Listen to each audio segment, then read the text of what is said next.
Mina olen Regina ja täna ma räägin teile reisimisest.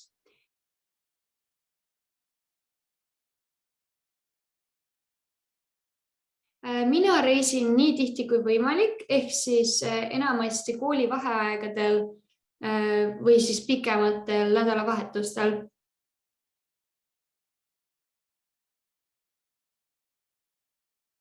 Ma olen päris palju Euroopas reisinud, peamiselt talviti, kuna me käime perega suusatamas. Ja näiteks oleme käinud Norras ja Rootsis ja Austrias ja Itaalias, mis andsid päris hea ülevaate ka talvistest maastikutest. Minu jaoks on reise 3 liiki.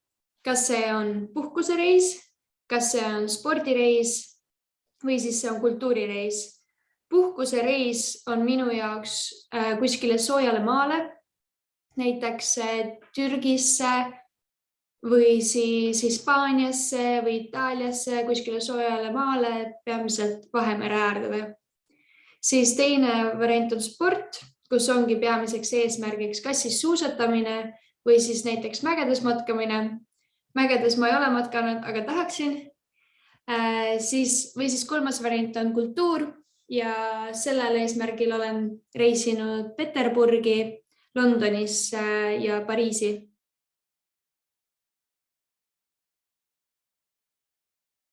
Tavaliselt reisin mina lennukiga, kuna Eestist ei ole head rongiliiklust ülejäänud Euroopasse ja bussid mulle ei meeldi, siis ma tavaliselt reisin lennukiga.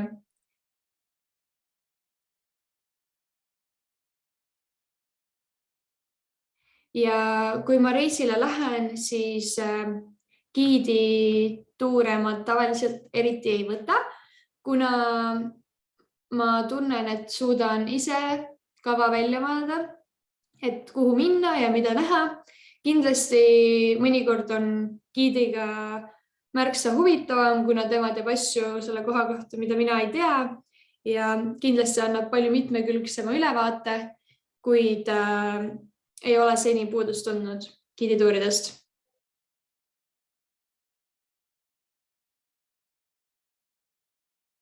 Kui ma olen kohale jõudnud, siis ööbimise koha pealt mina ei ole üldse valiv.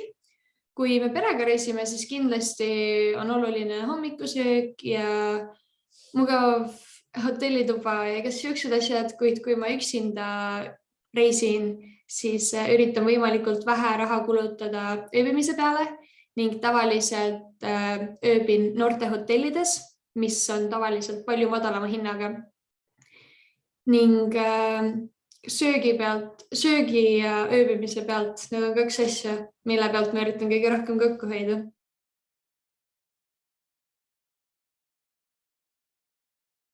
Tahaksin veel reisida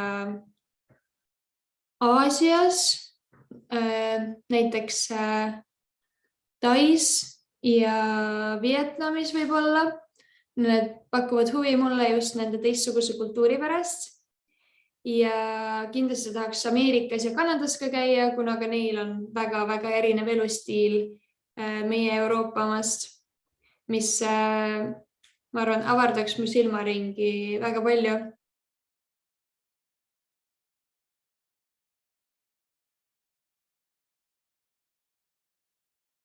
Ning viimaseks, et kas mul on mingeid säästunippe jagada reisimiseks.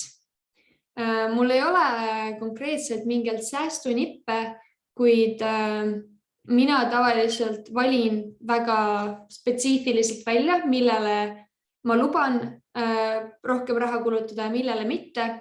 Ja nagu ma juba enne ütlesin, siis näiteks majutus ja söök on minu jaoks pigem tahaplaanile jäävad, sest et nendega on võimalik väga